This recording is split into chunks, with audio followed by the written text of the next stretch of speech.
What a farmer taught me and reminded me about life, grief, and passion.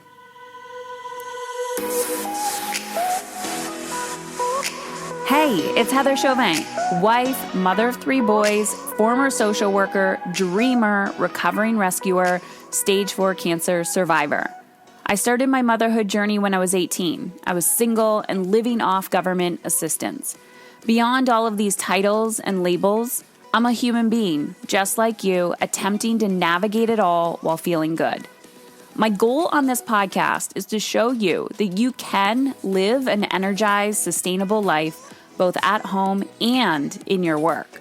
On this show, I attempt to keep it real with stories, interviews, and random thoughts. This is not a business or career podcast, and it's not a parenting podcast. It's both and so much more. You will laugh, you will cry, and maybe even get a little frustrated with the truth you've been hiding from yourself. I believe all human behavior is a language, whether it's through your child's behavior, your health, or a relationship. And when we learn to listen instead of react, we begin to understand what it truly means to feel alive and in control. If you haven't already, go grab a copy of my book, Dying to Be a Good Mother. You can purchase it wherever books are sold online. And if you're interested in how to integrate this work into your life and get quicker results, you can learn more about my mastery and mastery business coaching experiences at heatherchauvin.com/work with me. Heather Chauvin, CHAUVIN.com/work with me. And you have a personal question or a topic you'd like me to answer on this podcast, then text me 313-710-5199. 313-710-5199. All right, let's change your life. Let's dig in.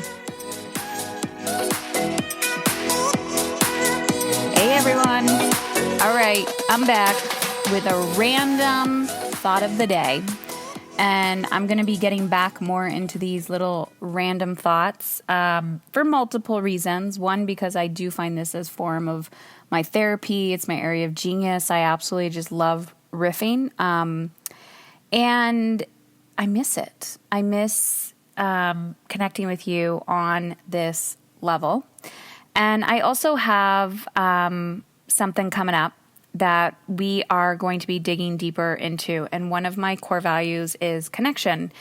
And in the online space, there's so many million ways to build a business. And I love being connected to each and every one of you. And so for those of you who text me and send me your questions and send me your podcast topics or things you would like me to dig in deeper, I really, really appreciate it. So if that is you and you're like, oh, is she actually going to text me back?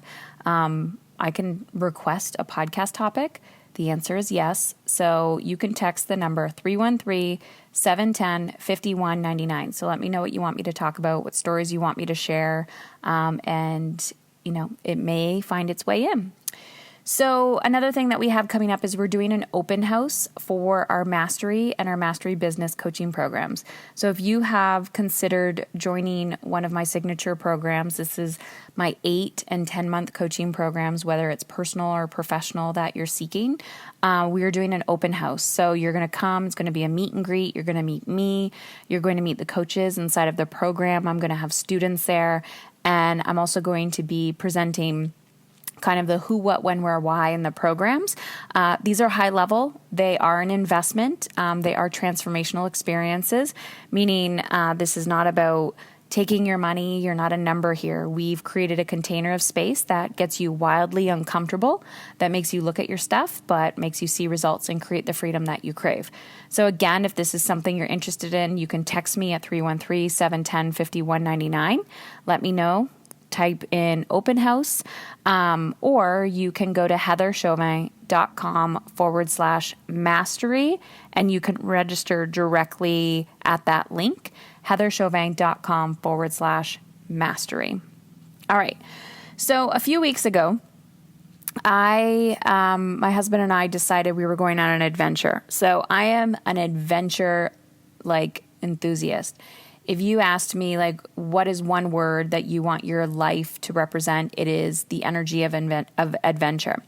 And when you're living in a place where we're still in lockdown here, but where you focus your energy and attention, it will grow. So I got bags. I got tricks up my sleeve on how you can still have adventure when you are in lockdown. But I digress. So wink, wink, nudge, nudge. If you're curious, send me a text. My point is, we went camping on a farm. It was an alpaca farm.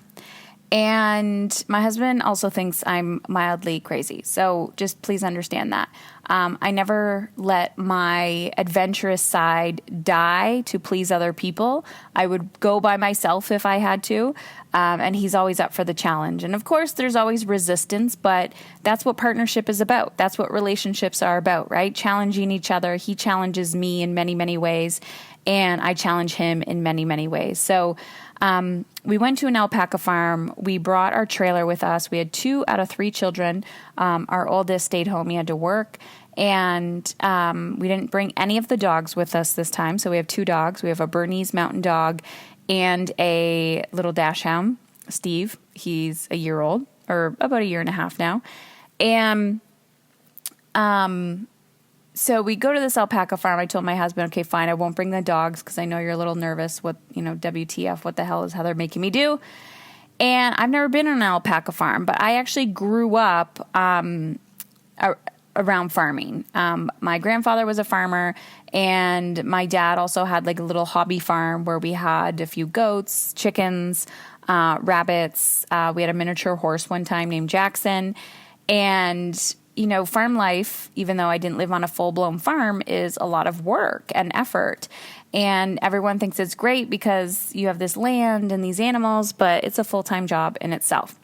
So we get to this alpaca farm, which I've never experienced alpacas. And alpacas and llamas are 2 different animals, by the way.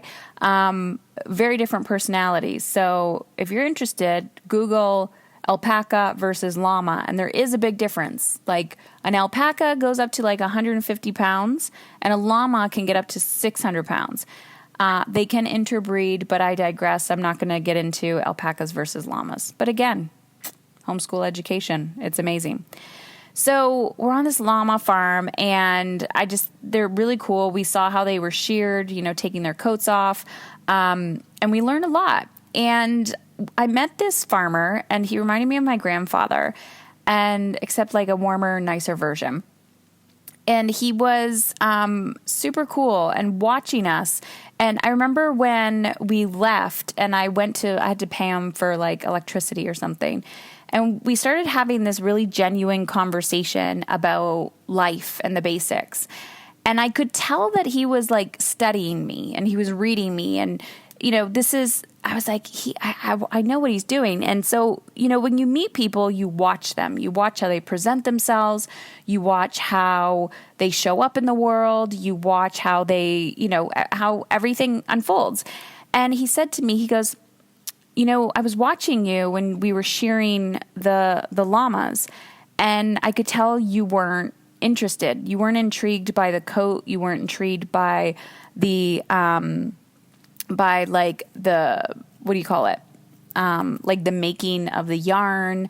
That didn't intrigue you. He goes, some people are right in there, and they're messy, and you're kind of observant, and you observed it, and then you left. And he's like, that's interesting. And I said, yeah, it's not my thing. But what is my thing is exposing my children back to nature, back to the basics, and also creating community. And I would much rather talk to a person and learn about the person and learn about how they live overall on a macro scale, the big, big, big version of their life, than about little intricate details. And so it's intriguing to me because him observing me and giving me that feedback is actually a breadcrumb towards life. And I think too often we overcomplicate everything, and we put so much pressure on ourselves to figure out our own shit, like to figure it out. And just by being in somebody else's environment, not only does it expose you to your insecurities or your weaknesses or your, the things that are very uncomfortable for you, like not having the luxuries that you would typically have, but also people see you. People see you. And if you are open to receiving their feedback, you actually gain perspective on yourself. And after he told me that, at first it was a little bit of a trigger because I thought, oh my gosh, he can see me, right? It's vulnerable when someone's like, I noticed that, I was watching you and you did this, but you didn't do this. And I was like, I felt exposed, right? It's that vulnerable truth. But then after I was reflecting on it, and I'm like, that's true. That is so true, because everything that I do comes, like, my values and my vision are macro based. I want to change the culture of motherhood and womanhood. And I want to change how women feel about themselves. But, changing the world means changing myself. And it starts with me, right? And, like I said, at first it triggered me, but it also gave me insight into where to focus my energy and attention. Because I think too often we get into the comparison mode and we start like leaning into somebody else's lane. Oh, well, maybe I should be interested in the weaving of the yarn through an alpaca coat. No, fuck no. I'm not interested in that at all. I shouldn't be. Just because his wife is interested in that and that was her role on the farm doesn't mean that if I, was in an alpaca farm situation, that's where I would want to put my energy and attention. And I think too often, we're not looking at our genius. We're looking at what's the genius that everyone else wants us to have. And then we become so disconnected from our purpose. And here was another breadcrumb that he actually, the whole experience gave me. So bear with me, but this is another story. So I love animals. Like, I have a very weird connection to animals. More so to like dogs. I'm not a cat lover, but dogs, things that, I don't know. I love animals. I mean, I'm not in love with every single animal, but you get the point. I love animals more than people sometimes. They don't talk back to you. And they're just so intuitive and vulnerable, and they're probably, maybe, I don't know, they're just instinctual. So we found a baby squirrel, and the story does not end well, by the way. We found a baby squirrel, so FYI, if that's going to bug you, you might want to stop this now, but just giving you a heads up, doesn't end well. So my boys are playing outside at this alpaca farm, and there's a little tiny baby squirrel who was able to walk and run and whatever, be a little squirrel, probably like a little, I don't know how fuck old this squirrel was, maybe a little teenage squirrel. But he was by himself, and he was chasing the kids, and the kids were laughing, and they're like, Mom, this squirrel's chasing me. And I was like, okay, if a squirrel's chasing you, it probably could be sick. Like, why would a squirrel chase you, right? So I saw the squirrel, which, by the way, just looks like a little rat with a puffy tail. And I'm like, oh my gosh, it's so cute, right? But they're not that cute when they're eating your shit or, you're killing them in the road. But again, I'm like so connected to this little soul. So I'm thinking about this little squirrel. I'm like, oh my gosh, like this little squirrel. And then I could feel my fear of like, what if he's sick? I don't know. I'm not a squirrel pro or anything like that. But anyways, my boys started playing with this squirrel, like holding the squirrel, playing with the squirrel. I'm like, oh my gosh, this is so cute. So I asked the farmer and I said, why would this squirrel be so friendly? Like, what's wrong with it? And they're like, well, maybe the mom kicked it out of the nest or it fell out of the nest because she knew it was sick or there was something wrong with it. And it's just natural selection, right? Survival of the fittest. Like, you're not going to survive in society You're not going to survive. So like, boom, let's get rid of you. Let's get on with this. And it sounded a little wheezy. And I was like, okay, there's something wrong. He's got a virus or he's a little sick. But, little me, I was like, okay, we're going to put it in a box. We weren't near home. We were like 4 hours away from home. There was no way I was keeping this and bringing it to some like rescue thing. And we just didn't have the capacity to do that. My husband's like, let it go, let it go, let it go. And the farmer kept saying, the cat will take care of it later. And I was like, how dare you? The cat can't take care of this. Oh my gosh, that's terrifying. So we're playing with the squirrel. The kids are whatever. And then the freaking little squirrel goes under the fence and it's headed towards the alpacas. And I was like, oh my God, I'm going to witness this squirrel being trampled or eaten by alpacas because I didn't know what they were going to do.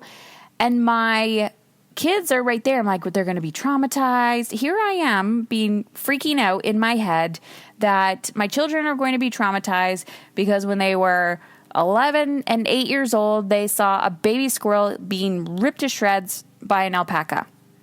Well, apparently alpacas are terrified of little baby squirrels. So they're playing with it, right? They're actually afraid of it. They're kind of running away from it. But alpacas like stomp their feet, like kind of like get away from me, right? Well, one alpaca like stepped on the little baby squirrel and then it just stopped moving. And I was like, oh my gosh. And my heart sank. And I literally went to, what if that baby squirrel came to me because I was supposed to rescue it?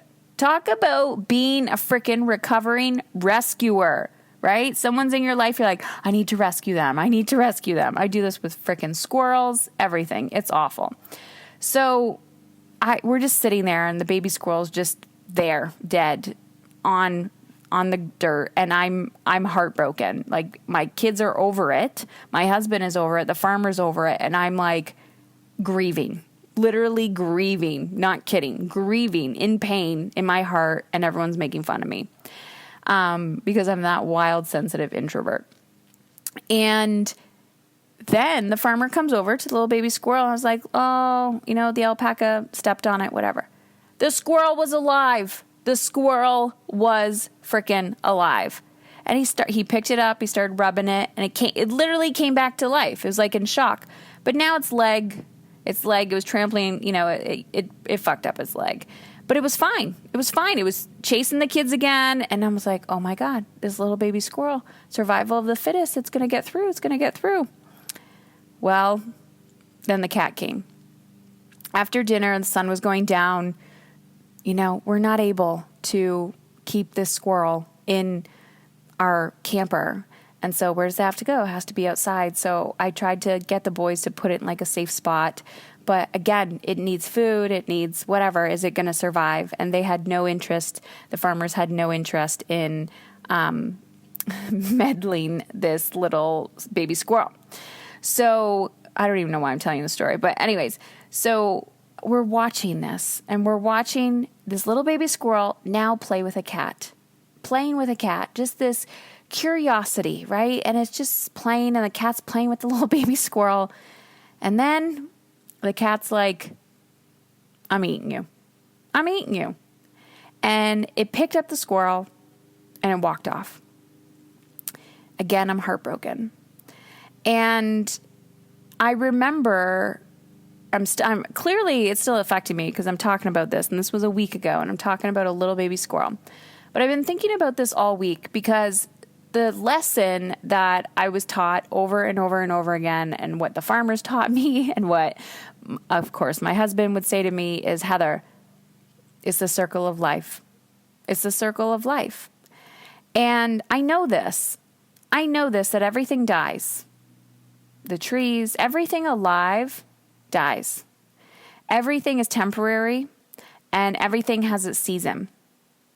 And I actually have a picture of my kids holding the squirrel. And I look at this squirrel and I think, if your purpose in life was to teach me something, then it did. And if your purpose in life was just to be here for a moment and then go, it did. And if your purpose in life was to be dinner for this cat, then it was. And it reminded me of the attachment that we place on life, but also the attachment that we place on the responsibility of other people's lives over our own. And I know I'm talking about a frickin' squirrel, but when you replace squirrel with children, of course, the human species definitely we treat our young very differently than a squirrel or a bird or even nature. But you have to think about how disconnected we are from nature and how disconnected we are from ourselves. And when I observe nature, when I observe seasons, when I observe birds having babies and pushing them out of the nest, and when I observe, the little ducklings and the mama duck like walking across the street and her little baby's like, come on, you got to do this, or bear cubs, it's like when we study nature, we begin to remember who we are. When we study the basics, we begin to remember who we are. And so this farm experience taught me so much, not only the fact of getting out of the house and, just tapping into that energy of how do I want to feel, adventurous, right? Just a little bit of disconnect to reconnect. But it also reminded me that I have no control. I have absolutely no freaking control. And that, yes, maybe I could have really, really pushed and I could have, put that squirrel in a box and rescued it and had it on a 4-hour car ride and somehow kept it alive in our trailer. And I would have had a great story to tell and I would have felt like a hero. But I also would have been fueling my ego and that rescuer part of me. And I would have felt so good about myself. And then the squirrel would not be able to survive in society. It would have had to become somebody's pet, or it would have lived in a rehab facility for the rest of its life because it was so disconnected from its roots. And yes, it probably would have had to go to a little squirrel sanctuary or something like that. But we can't rescue everything. Not everything is the right time and the right place. Of course, if this was at our house and I could get in the car and bring it to a place, it would have been different.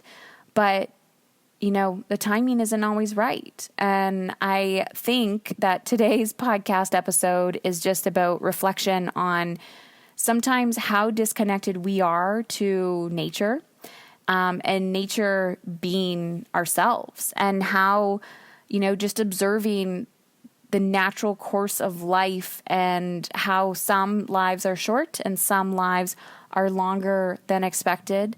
It's a blessing. It's all a blessing, and it all has a purpose. So I hope you figure out what makes you come alive, makes you energized. I hope you give yourself permission to live, because you truly have no idea how short your life is.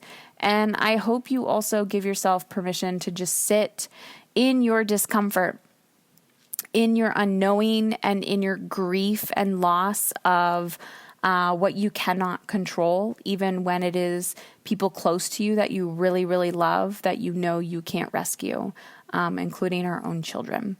So that's my little sermon for today. I would love to hear from you. You're welcome to text 313-710-5199.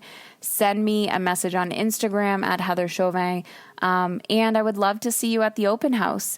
It's free to register. There's absolutely no obligation to join our programs, but I truly believe that when you're ready for change, you will find and make it happen. So head on over to heatherchauvin.com/mastery, MASTERY,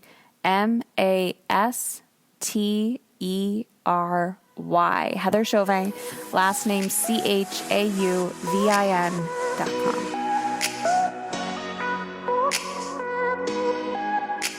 I started working with Heather in her Mastery Business program. I felt like I got my return on investment in a very short time. I would say within the first month and a half. I thought I needed help creating a new business.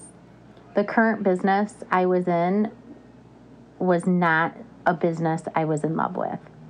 But what I quickly discovered was how to reconnect with myself on a much deeper level so I could gain a better ROI in my current business and also work in creating more alignment in the future.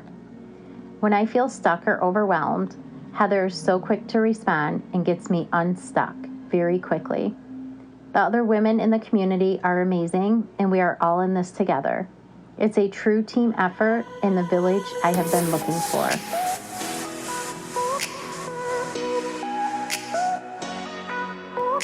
Well, that's it. And I wanted to thank you for listening today because I truly believe you are exactly where you need to be. And now I have a favor to ask. In exchange for the value you've gained from this free podcast, I'd be forever grateful if you would leave us a review on iTunes.